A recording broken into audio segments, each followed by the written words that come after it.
안녕하세요. 아이 둘 키우고 있는 워킹맘입니다. 30대 후반이고 3살 연상의 남편과 결혼한 지는 8년 차예요. 10년이 한 번 지나지도 않았는데 이 결혼 생활의 고비가 한둘이 아니었다고 하면 믿으시겠나요? 저 정말 당장이라도 이혼 서류에 도장을 찍고서 도망치고 싶었던 적이 한둘이 아니었답니다. 그 모든 부부 사이의 갈등의 중심에는 시어머니가 독불장군 마냥 떡하니 서 계셨고요. 저희 시어머니는 제가 지금껏 만나온 사람들 중에서 가장 다루기가 그리고 대하기가 힘든 사람입니다. 저도 회사 생활을 하고 학교 다닐 때에도 아르바이트를 정말 열심히 해오면서 다양한 직업군에서 별의별 사람들을 다 만나며 살아왔는데 이렇게 말이 안 통하고 고집이 지랄맞은 옆에내는 정말 처음이었어요. 거의 매일이 진상국의 한 해한테 시달린다는 생각이 들 정도였죠. 8년 전 결혼을 할 때 시어머니께서 이 지랄맞은 성격을 제게 적나라히 보인 적이 있었습니다. 예단을 적게 해온다는 이유로 잘 진행되어 가고 있던 결혼을 뒤집어 엎겠다고 난리를 피우신 적이 있으셨죠. 그때 사람 면전에다가 대고서 니네 부모님은 돈이 없으면 얘 결혼을 시키지 말던가 라고서 소리를 쳐대신 모습에 당장 36개 주랭랑을 쳐서라도 도망을 나왔어야 했는데요. 전 그저 내 부모님이 돈이 없어 이런 수치를 당한다는 어리석은 생각에 무조건 잘못을 했다고 빌었습니다. 더 예단을 챙겨오겠다고. 그런데 곧 죽어도 돈이 없어서 이 이상까지 준비를 하려면 다른 결혼 준비에 차질이 생긴다면서 엄청 매달렸었네요. 결혼도 안 했던 애비 며느리가 자존심을 팍팍 구기면서 그러고 있으니 우리 시어머니께 제가 얼마나 우습고 만만하게 보였겠어요. 하지만 전 그 당시에 결혼을 애정대로 실행하기 위해서는 그게 최선이라고 생각을 했습니다. 청첩장까지 다 뿌리고서 저희 부모님 허락까지 다 받아놓고 예물내단이 오고 가는 상황이었기 때문에 저 하나만 자존심이 상하면 된다고 여겼는데 이게 평생의 제 결혼을 괴롭힐 줄은 정말 예상도 못했네요. 시어머니는 그 걸핏하기만 하면 네가 그때 그러고 나한테 결혼시켜달라고 구걸을 할 때 확 내쫓았어야 하는 건데 라는 말을 입버릇처럼 꺼내놓으셨어요. 제가 돈 없다고 봐달라 사정을 하는 걸 구걸을 한 것이라고 더 하찮게 표현을 하면서 저를 하대하셨죠. 그래도 제가 며느리이고 당신 아들의 와이프인데도 어머님께서는 늘상 저를 구걸하는 그 며느리 이상 혹은 이하로도 보질 않으셨어요. 용케도 지금까지 직장을 다니고 있는 게 너무 신기하다면서 회사에서도 잘릴 뻔한 걸 구걸하면서 다니고 있는 게 아니냐는 소리까지 하셨을 정도였습니다. 정말 지독하신 분이죠.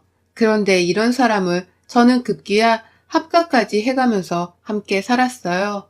정확히는 결혼하고 2년 만에 시아버지가 지병으로 돌아가시는 바람에 어머님이 혼자가 되신 그 후부터였죠. 평소 만만하던 며느리한테 합가를 하자는 말 따위는 아주 식은 죽 먹기의 제안이었을 겁니다.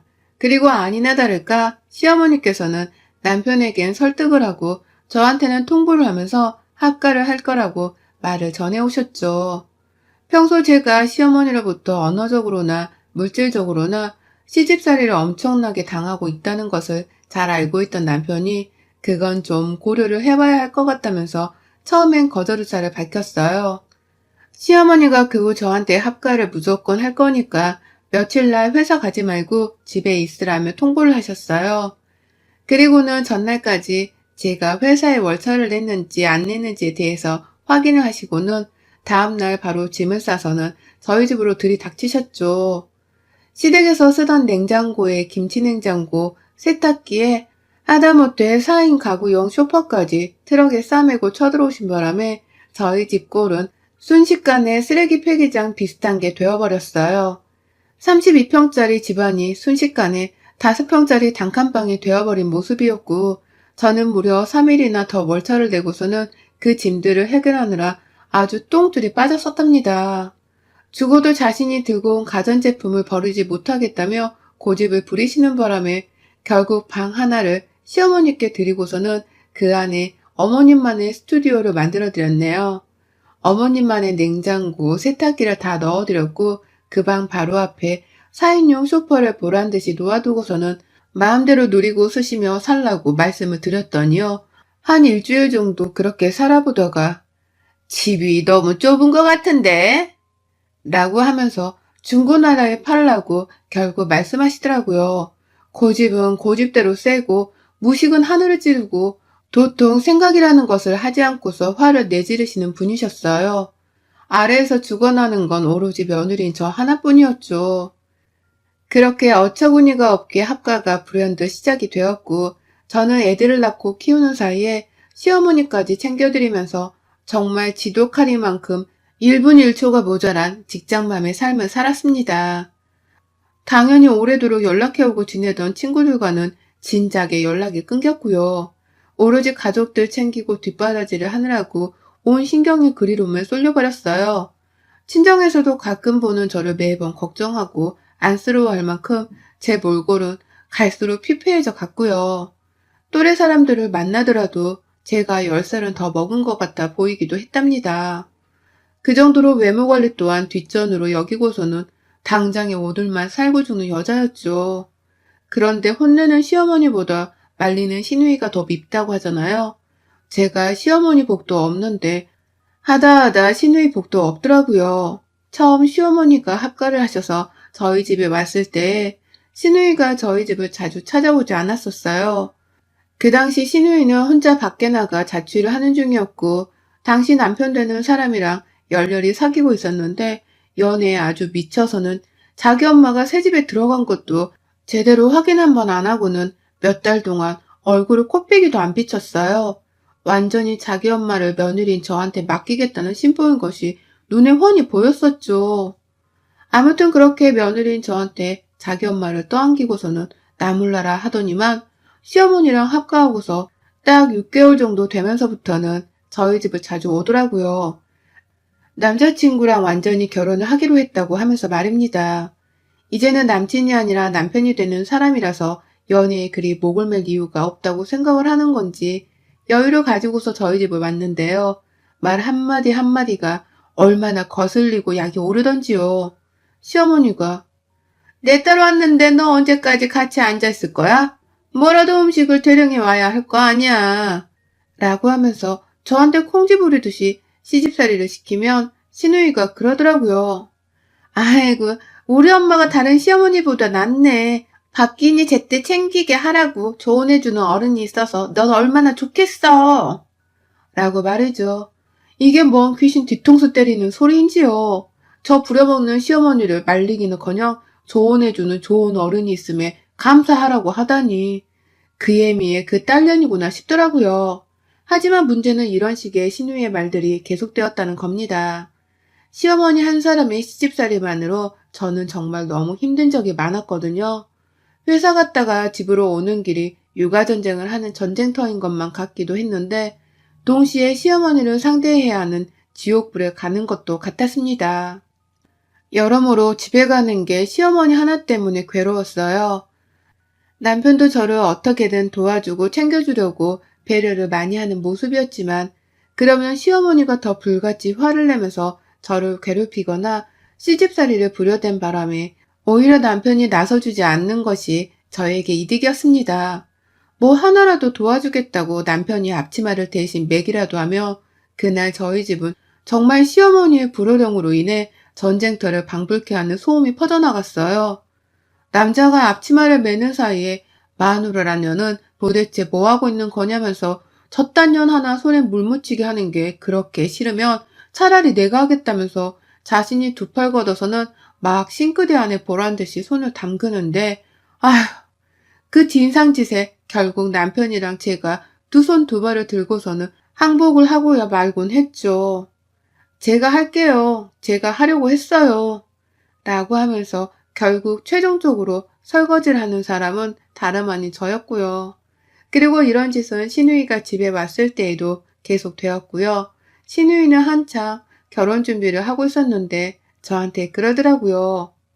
난 진짜 우리 엄마 같은 시어머니 만나면 너무 화끈해서 좋을 것 같아. 답답하게 구는 시어머니를 만나느니 그냥 이렇게 성격 화끈하고 시원시원한 사람 만나는 게 난 진짜 훨 좋아. 넌 우리 엄마 같은 시어머니 만나 복 받은 줄 알아. 라고 말이죠. 아무것도 아닌 일로 며느리한테 소리를 지르며 혼을 내는 걸 가지고서 화끈한 성격이 좋은 것이라고 말을 하더니 뭐 이딴 년이 다 있나 싶더라고요. 자기도 이제 곧 누군가의 며느리가 될 텐데 어째 내 마음을 이리 하나도 몰라주나 싶어 원망스러웠습니다. 애초에 기대했던 건 없었기 때문에 섭섭한 것은 없었고요. 아무튼 신우이는 이런 식으로 결혼 준비를 한다는 그 2년 반이 넘어가도록 쭉 이렇게 저를 괴롭혔어요. 결혼 준비에 무슨 차질이 생긴 건지 바로 식도 안 올리고 무려 해를 2번이나 넘어가면서 질질 끌더라고요. 그러는 와중에 제가 자신을 결혼 못하고 있는 불쌍한 여자로 보는 게 싫었는지 저는 아무 소리를 하지 않았음에도 불구하고 먼저 나서서는 좀 더 예쁜 결혼식을 하려고 돈 많이 들어간다 해서 대출 더 받으려고 돈 좀 모으고 하려고 라면서 결혼이 늦춰진 이유를 들먹였고요. 중간중간 제가 시어머니께 혼이라도 나면 별것 아닌 일인데도 크게 공감을 하면서 우리 엄마니까 이런 건 혼만 내지 다른 집 시어머니들이었으면 벌써 손찌검 했어. 넌 드라마도 안 봐? 김치도 던지고 하잖아. 우리 엄마니까 그런 일이 없는 거야.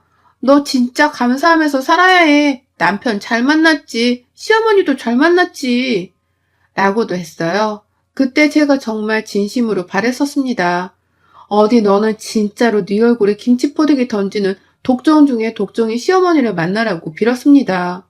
어디 한번 제대로 시어머니한테 시집살이를 당해보고서 피가 쪽쪽 빨리는 결혼 생활을 해보라고 말입니다. 하지만 그 후 신우이가 결혼하고서 공식적인 유부녀가 된 후에도 신우이는 참 멀쩡하게 잘 살았습니다. 오히려 자신은 결혼하고서 다니던 직장까지도 그만두고 나서는 저희 집을 더욱 제 집처럼 드나들었어요. 저는 계속 회사에 출근을 해야 했기 때문에 아침에 전쟁같이 아이들을 어린이집에 보내놓고 나면 바로 회사를 갔거든요. 그러면 집에 시어머니밖에 없으니까 신우이는 더 편안하게 제 집 마냥 드나들었죠. 뭐 제 방 하나 들어와서 뒤지고 만지고 하는 건 너무나 오래전부터 당연스레 겪었던 일이었기 때문에 제가 뭐라 거들 말이 없고요. 문제는 신우이 입에서 나오는 그 말들이 너무 짜증이 난다는 거예요. 결혼 전이나 후나 자신은 시집살이를 당하지 않는다는 자랑질을 어찌나 하면서 저를 괴롭히던지요. 본인 눈에도 제가 자기 엄마한테 시집살이를 당한다는 것이 다 보였으면서 그걸 안다는 사람이 우리 시어머니는 그렇게 안 해. 어찌나 말을 곱상하게 하시는지 난 진짜 전생에 나라를 구한 것 같아. 넌 전생에 나라라도 팔아먹었니? 라면서 저를 바짝 약올렸죠. 이게 어찌 보면 시어머니를 매기는 소리였는지라 한편으로는 속이 시원하기도 했거든요. 하지만 시어머니 표정이 약간이라도 안 좋아지고 제 표정이 조금이라도 웃는 표정이 되면 형님은 뭐가 웃겨? 우리 엄마 정도면 시집살이도 아니고 양반이지. 너같이 시댁의 정성도 안 붙는 애가 우리 엄마 같은 시어머니랑 같이 살면 영광인 줄 알아야 하는 거야. 너 같은 애가 언감생심 라면서 절 재차 나무랐어요. 그저 입 밖으로 나오는 말들은 저를 까내리고 비하하기 위함이었고요. 자기 시댁은 며느리 쉬라고 여행도 보내준다 하고 용돈도 준다고 하고 또 얼마 전에는 시어머니랑 단둘이 백화점 가서 가방도 샀다면서 웬 처음 보는 가방 하나를 제 앞에 보여주는데 와 진짜 그 자랑질에 제 숨이 턱 막힐 노릇이었어요. 가만히 있어도 괴로운 저 같은 사람한테 자랑질을 자꾸 하면서 제 속도 모른 채 시어머니 같은 시어머니를 만나서 좋겠다고 약을 올리니 제 속이 문드러지는 건 당연지사였죠. 그런데 진짜 사람 일은 모르는 거대요. 지난주 주말 똑같이 신우이가 제 앞에서 자기 시댁 자랑질을 했었고 저는 그날 시어머니께 화장실 바닥에 있는 머리카락 몇 가닥을 안 치웠던 이유로 정말 크게 혼이 났었어요. 어느 정도냐면 시어머니가 하다 급기야 제 머리카락을 잡으려고 하기까지 했다니까요. 제가 잠시 듣기 너무 거북스럽고 힘들어서 눈을 질끔 감았더니 시애미 앞에서 말 무시하는 거냐고 소리를 치시면서 말입니다. 그 바람에 저는 저대로 숨이 막혀 눈물이 나오려는 상황이었고 시어머니는 제가 얄미워 죽겠다며 계속 욕을 쏟아붓고 계셨는데요. 주말부터 저희 집을 찾아온 시누이년이 또 그러더라고요. 아휴, 그래도 안 때린 게 어디야? 다른 집 시모들이었음 벌써 몇 번을 손찌검을 하고도 남았을 일인데 라고 말합니다. 그 말에 제가 뚜껑이 열려서는 네? 그럼 형님 말씀은 제가 마주짓을 했다는 거예요? 라면서 결국 참지 못하고 눈을 치켜뜨며 말을 했는데요. 그 바람에 시어머니는 자기 딸한테 화를 낸다면서 더 역정을 내며 소리를 치고 시누이는 시누이대로 뭐 저런 버릇없는 년이 다 있냐면서 둘이서 아주 노발대발을 하며 저를 닥달하는 바람에 전 결국 방 안으로 애들을 데리고 들어가서는 문을 잠그고 피해 있다가 남편이 잠시 외출로 들어오자마자 애들도 내버려 두고 집을 나갔어요. 애들이 너무 밟히고 남편도 저 뛰쳐나가는 모습에 충격을 받고서는 제발 집에 돌아와 달라고 하루 내내 연락을 하더라고요. 그 바람에 눈 딱 감고 다시 집으로 들어갔고 딱 하루 걸린 저의 첫 가출이 그리 끝이 났습니다. 신우이는 그 사이 남편이 화를 낸 건지 이미 자기 집으로 돌아가곤 없었고 저는 잠시라도 친정에서 눈물 콧물 다 쏟아내며 친정 가족들한테서 위로를 받았었어요. 그게 정말 큰 힘이 되었죠. 그러고 집에 와서는 거의 시어머니랑도 일부러 마주치길 피하면서 제 딴엔 정말 보기 싫다며 열심히 피하고 살았네요. 시누이는 아예 제 집 안에서 말도 꺼내기 싫었는지라 남편에게 절대로 집에 오게 하지 말라고 아주 신신당부를 했습니다. 하지만 시누이가 그년이 다시 제 집을 찾아왔습니다. 그것도 한밤중 꼭두새벽이 이미 넘어간 밤 12시 반의 말입니다. 다음날 출근을 해야 했던 저희 부부는 당연히 애들을 데리고 이미 일찌감치 잠이 든 상태였고요. 시어머니도 아침잠만 없으실 뿐 밤에는 잠을 잘 주무시는 분이어서 모두가 잠들어 있었는데 시누이가 차마 그 새벽에 남의 집 문을 두드려댈 수 없었는지 제 핸드폰으로 전화를 한 거예요. 그리고는 아주 소곤소곤한 말로 나 지금 집 밖이야. 얼른 나와서 문 열어. 라며 명령질을 하더라고요. 그 꼭두 새벽에 전화를 한 년이 어디다 대고 남의 집 문을 열어주라 마라 명령을 하는 건지. 그 황당함 자체인 상황에 저는 잠이 홀라당겼고 남편을 깨워 같이 나가볼까 하다가 뭔 일인지 하도 이상하다면서 일단 문 밖을 나가봤어요. 그리고는 문에 달린 구멍으로 밖을 내다봤는데요. 세상에, 저 진짜 제 두 눈을 의심했어요. 구멍 속에서 보이는 시누이의 모습이 아주 개판이더라고요. 얼굴 한 면이 죄다 시뻘겋게 물들어져 있던 바람에 제가 놀라지 않을 수가 없었어요. 이게 피인가? 설마 누구한테 맞고서 피를 흘리는 건가? 싶은 오만 생각이 다 들어서는 문을 열어주겠다고 저도 모르게 인간적인 본능부터 먼저 발동을 했습니다. 그리고서는 시누이가 평생토록 저한테 했던 짓거리들을 까마득히 잊은 채 이 불쌍한 년을 도와주겠다며 현관문을 여는 그 순간 역 같은 김치 냄새가 아주 화염방 마냥 훅 하고 제 코를 찌르는데 그제서야 알겠더라고요. 신우년 얼굴과 몸까지 뚝뚝 떨어져 흘러내리고 있는 그 시뻘건 액체의 정체가 무시무시한 피가 아니라 김치국물이라는 것을 말이죠. 그러고서는 내 집에 들어오겠다고 현관문을 같이 잡아당기는 신우의 행동에 저는 또다시 인간적인 본능으로 그 손을 막아냈습니다. 저 또한 순식간에 문을 제 쪽으로 잡아당겼고요. 문을 닫자마자 바로 신우이한테 전화를 했어요. 신우이는 밖에서 아씨, 야, 너 씨 죽여버린다.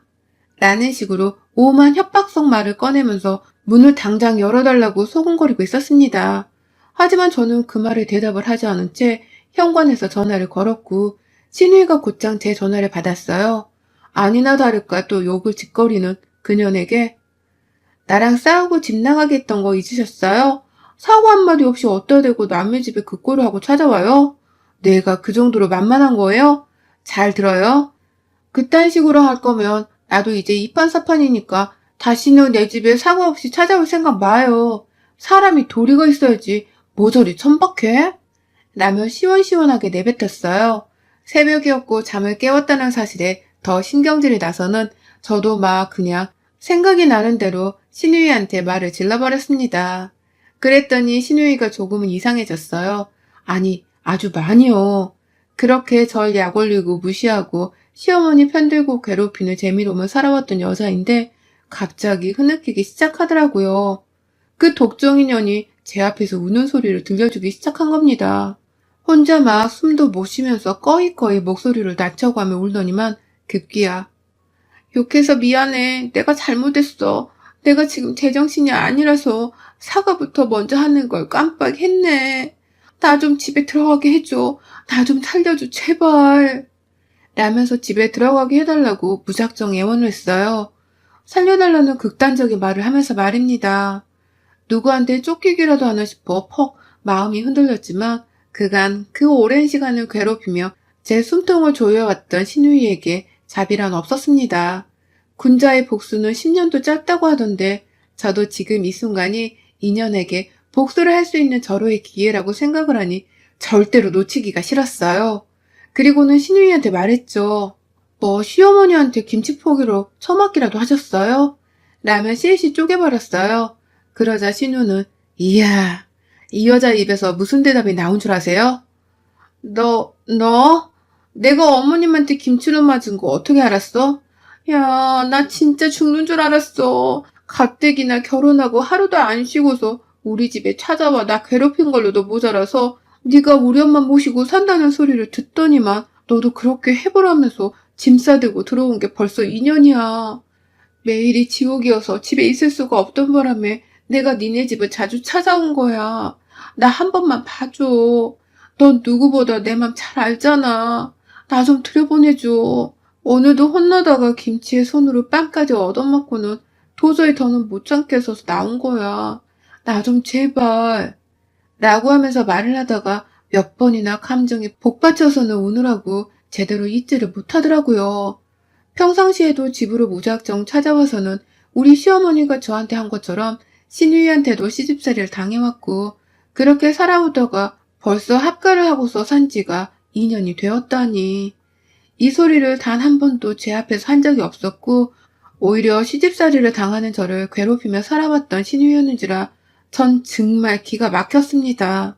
저도 모르게 참나, 이야 이거 진짜 유물이네 라면서 이 기도 한차는 사실을 받아들이겠다며 생각에 잠겨있는 사이 신우이는 이대로 김치국물을 씻지도 못하고 호텔에 갈 수도 없다고 하며 저한테 무조건 문을 좀 열어달라고 아주 사정을 하더라고요. 무조건 이 집에서 김치국물을 씻어내야 한다는 마음가짐으로 말입니다. 그러면서 그제서야 저한테 실토를 했습니다. 내가 그간 너무 독하고 못되게 굴었지 내가 네 처지를 알면서도 너를 이해해주기는커녕 그냥 난 더 잘 산다는 모습만 보이고 싶어서 그래서 너한테 못되게만 굴게 된 건데 나도 내가 왜 그랬는지 모르겠어. 우리 엄마는 아직 아무것도 모르니까 나 그냥 조용히 들어가서 씻고 얼른 잠만 잘게. 애들 방에서 꼽사리 껴서 잘게, 응? 라고 말이죠. 그간 오히려 자신의 암흑 같은 사생활을 감추기 위해서 제 앞에서 더 못되고 얄미운 말을 하며 지내왔다고 하는데 그걸 변명이라고 하는 건가 싶더라고요. 집 필요할 때만 찾아와서는 이리 도움을 요청하는 간사함이라니. 이제 와서 다 미안했다면서 제가 받은 상처를 정당화시키려 하다니. 그러니 저는 더 이상 참을 수가 없었습니다. 이대로는 절대로 신우이가 자신의 과거를 정당화시키게 내버려 둘 수 없다며 문을 열었어요. 그리고는 신우이의 그 김칫국 묻은 얼굴에다가 제 손으로 직접 신우이 뺨을 내리쳤습니다. 그리곤 신우처럼 소곤거리면서 말을 했죠.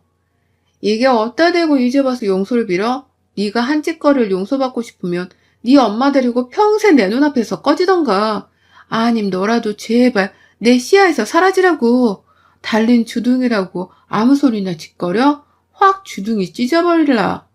라고 하면서 한 대를 더 때리겠다며 제 손을 더 치켜 세워 들어올리니 신우이는 그게 무섭다고 지레 겁을 먹고선 어깨를 움츠리더라고요. 아마 자신의 시어머니께도 늘상 그런 식으로 맞고 혼이 났는지라 버릇이 들린 듯 했습니다. 결국 신우이는 찔끔거리더니 군말도 못한 채 입을 다물었고 저는 그런 신우이를 양껏 노려보다가 보란듯이 문을 닫았어요.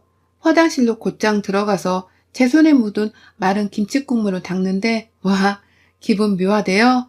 나를 그렇게 약올리고 괴롭히던 신우이가 정작 시집살이를 당하다 못해 김치포기로 싸대기까지 맞아가는 독종 중에 독종 시어머니를 대하고 있었다는 사실이 믿겨지지 않아서 말입니다. 그날 신우이는 결국 자기 엄마한테 자신의 모습을 보이기 싫었는지 더 이상 제 집 문을 두드리지도 않고 연락도 하지 않았어요. 뭐 혼자서 쪽팔림을 무릅쓰고는 호텔이라도 찾았겠죠. 호텔에서 들여보내줬는지는 모르겠지만요. 아무튼 인생사 새옹주마라는데 신우이가 시집살이를 당하고 사는 며느리였을 줄이야. 내 시어머니보다 독한 시어머니를 시어머니로 모시고 살고 있을 줄이야. 이제 보니 전생에 나라를 구한 건 저이고 나라를 팔아먹은 건 신우이인가 봅니다. 역시 사람은 인생을 한 치 앞도 내다볼 수 없으니 현재의 주변 사람들을 잘 챙기며 살아야 하는 건가 보네요. 신우이 하나 덕분에 저는 공자도 부럽지 않은 깨달음을 얻었습니다. 저의 유쾌한 이 사연이 지금쯤 시집살이 혹은 신우이살이로 괴로운 며느리분들께 소소한 즐거움이 되었기도 바라봐요. 여러분의 생각은 댓글로 남겨주세요. 오늘도 시청해주셔서 정말 감사합니다.